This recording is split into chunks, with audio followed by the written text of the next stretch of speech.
世間ではもうこの新型ジムニーが出たのは結構話題沸騰していますが、今回ですねこのトラストさん、新型ジムニーが納車されたということで、やってまいりました。トラストさんというと、スズキのパーツもたくさんやってるんですが、実はですねこのジムニーのこの全モデル、この前のモデルからもそうなんですけども、結構こうジムニーのパーツ売れてるんです。で今回この新型を導入しまして、またこの新型をどういうふうに、チューンアップ、車をですね仕上げていくかっていうのを、ちょっと探りに行きました。まずはこの車の組成、ノーマルの状態、ジムニー、がどんな車なのかっていうのをチェックしながら、今回トラストさんと一緒にこの車を探ってみたいと思います。こ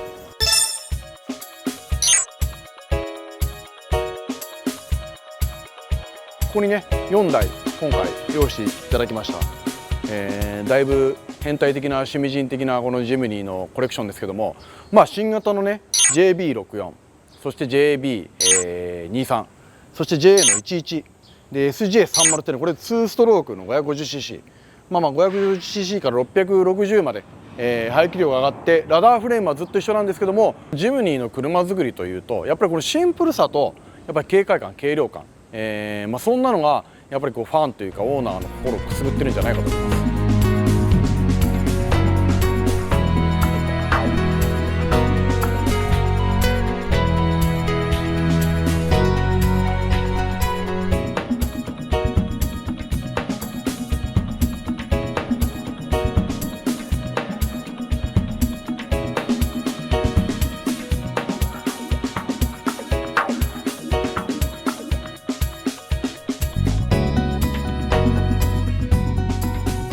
僕はですね、ジムに3台所有することになったわけですけども、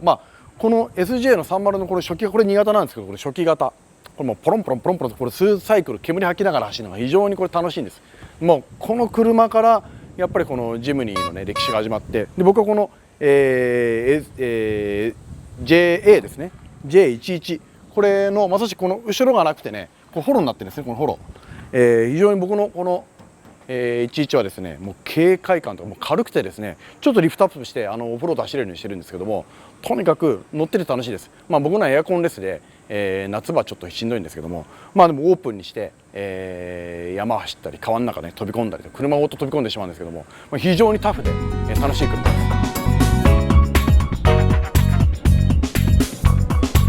ジムニー自体がこのジープの進化型だったんですね。ジープをコンパクトにして、和製ジープとして、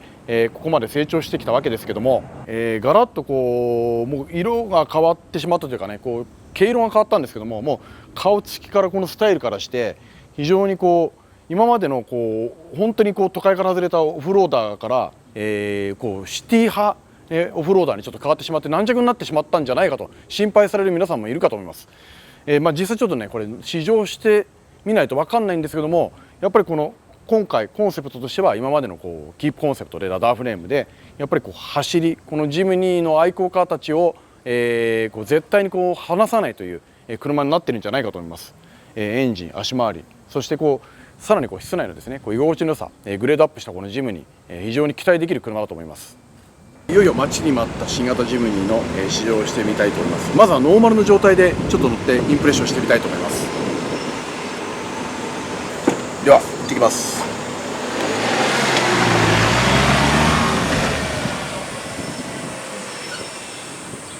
走り出した瞬間の印象としては、正直言ってそんなすごい、変わったその性能がねすごい変わったっていう感じではなく、このねジムニーがちょっとこう、高級車になってしまって、今までのジムニーとはちょっと違う毛色というかね、匂いがしますね。これねもう本当にこの新型ジムニーこれ1台あれば、多分家族も文句言わないだろうし、とにかく、例えばですね、彼女を助手席に乗せても静かなり乗り心地が良かったり、非常にこのジムニー安心感もあるしいいと思います。そういう意味ではジムニーがやっぱりこう今までの、走り男らしさ、なんていうのかな、オフローダーっていうところから脱却して、ワンランク上の乗用車、ワンランク上のやっぱり車になったって感じはしますね。非常に、こう居心地の良さを感じます。唯一ですね何が違うのって言ってしまうと、車の、重さ、ゆったりさがちょっと増して、そういう意味では、ジムニーの、奥深さが広がったのか、今までのジムニーの良さがなくなったのか、それは僕、そのね車を買ってオーナーになる人の好みもあると思うんで何とも言えないんですけども、僕はそういう風に感じました。ただ、もうねこのジムニー自体あればいいかなっていう意味では、僕は非常にこの新型のジムニーは、二重丸だと思います。僕のはねやっぱりそのホロっていうか、もうこの運転席と助手席以外はもう屋根がないっていうかね、後ろがもうオープンなんで、そういった意味では相当軽い車だと思います。で余計なものもつけてないですし、もうほぼ、素の状態ドンガラになってるんで、非常に軽いんですね、車自体はね。だからそういうのからこれ乗り比べてしまうとちょっと、極端に重さを感じるんですけど、おそらくね車良くなりすぎてるんで、そういう意味じゃこう人間がちょっと鈍感になりすぎてしまって、本当のこの新型のジムニーの良さが今パッと乗っただけじゃ分からないかもしれない。これをねやっぱり普段の足に使って、1週間、2週間、1ヶ月、1年乗ってみると、この新型の進化ぶりは本当に身に染みて感じるんじゃないかと思われます。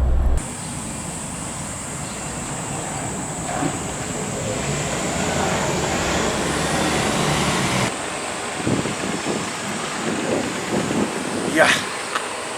ちょっと新型いいっすね、やっぱね。ゆったりした感じというか、今までのジムニーにない、居心地の良さ。まずこれジムニーに乗ってるのかなっていうぐらい、今までのジムニーと違って静かだし、乗り心地がいいし、とにかく全てがね、車としてこの鈴木のジムニーって一つ一皮むけてもうワンランク上の車になってしまいましたね。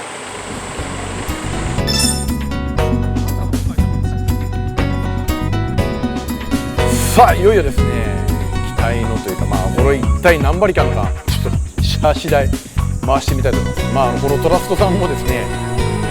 車はまだ来たばっかりなんで、一体何馬力あるのか、まだ知りません。僕も分かりません。このチューニングをねこれからしていくこの車をね、やっぱりこう楽しく乗っていくっていう意味では、そのベースとして素性がどのくらいあるかっていうのをチェックして、この車の広がり、夢をね、ちょっと皆さんに希望を与えたいと思いますんで、ちょっとシャシ台でパワーチェックしたいと思います。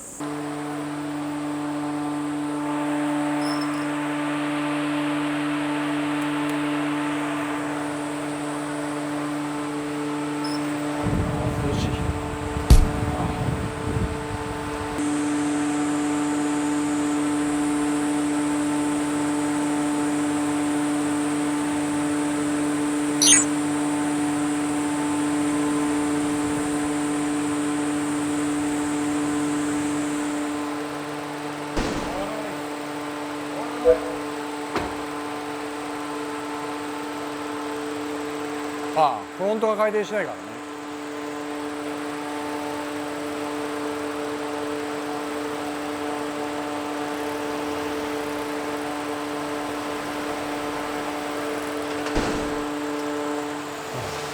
あれが制御入っちゃうんだ。これ回らないですね。4駆で回さないとダメなんだ多分ね。切ってもダメでしょ。ダメです。普通 FR だけで回るはずなんですけど、これ多分ですね電子制御入ってるんで、4輪ちゃんと4つのタイヤが回転しないとその制御入ってしまってるんですね。だからその制御は多分今切れないんで、4駆りしないとシャーシ台回らないみたいです。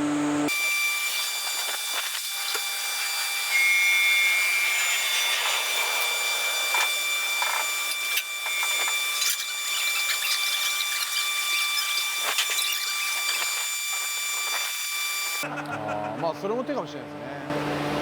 回る。やっぱそうだ。3人 GTR のようにね。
さあパワーチェック終わりました。なんとですね、気温はですね今ね 35.7 度、36度近いですよね。この建屋の中っていうのもありますけども、外出たらもっと高いと思います。その 35.7 度の状態で、そして4区にして、シャシ台かけました。なんとですね56馬力16馬力ということで、カタログ値は64かな、64馬力に対して、実測で、56馬力ということでした。ちょっと期待よりだいぶ、数値は低いんですけども、これが今のところ、この条件が一番悪い中での実力だと思います。さあというわけで、パワーチェックが終わって、この水域から出てきた状態、ノーマルの状態で、パワーチェック終わりました。この後ですね、ちょっとマフラー、とにかく一発目、チューニングアイテムとしてですね、こうマフラーを変えてみて、もう一回、シャシでかけてみたいと思います。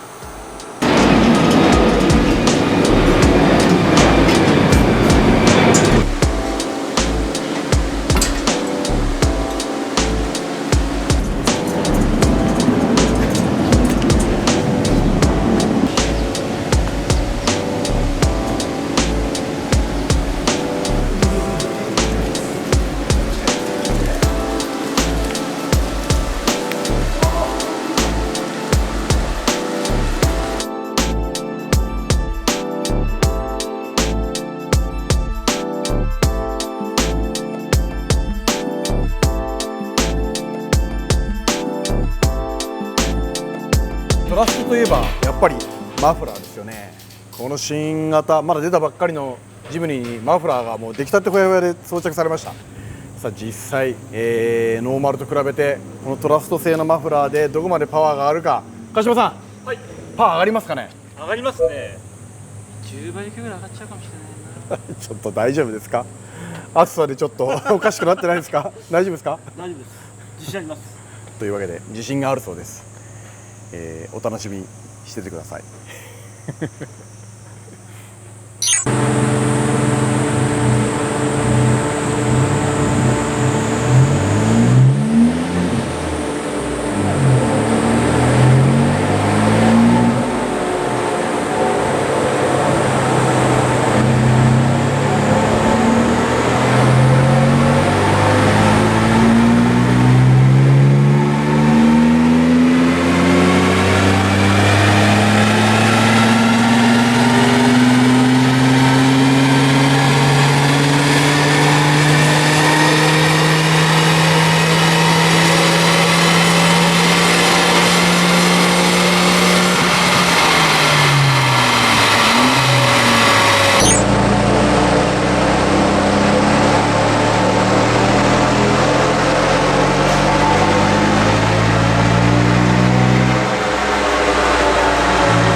川島さん、はい。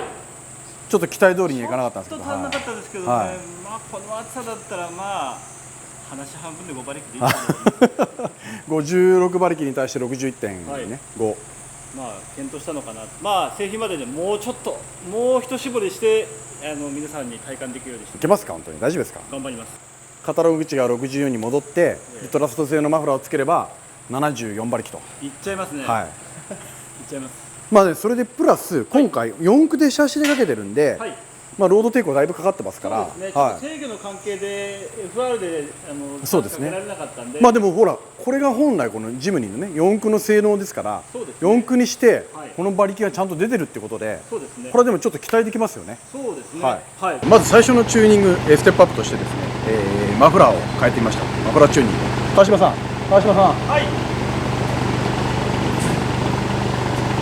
5馬力でいいんでしたっけ。5馬力で5馬力アップです。いいんですか。5馬力で、5馬力です。今日のところは5馬力です。ちょっと不本意ですけど、でもシャシ台で5馬力なんで、実際は僕これから試乗してみますんで、体感はもうちょっといってみます。なんか音は10馬力でしたね。音は10馬力です。わかりました。じゃあそういうことでちょっと乗ってみたいと思います。よろしくお願いします。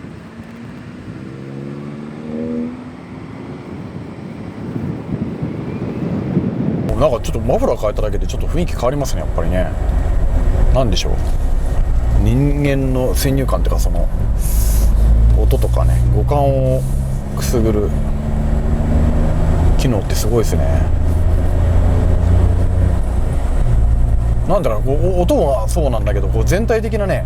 こうちょっとこう床フロア伝わってくるこう振動が変わりましたね。このボーっていうところの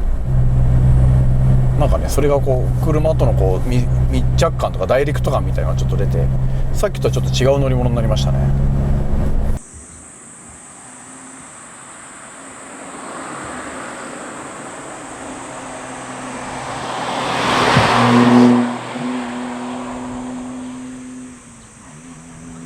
なんかいいね、こうレスポンス感が上がるというか、なんかね、こうちょっとだからトルクが太ったような感じもしていいじゃないですか、これ。うわってこうブーストがちょっと上がるのかな、なんだろう、少しなんかね乗った感じも変わるね。ちょっと音にこう洗脳されてるのかもしれないですけど、これね程よい音量だね、これもね。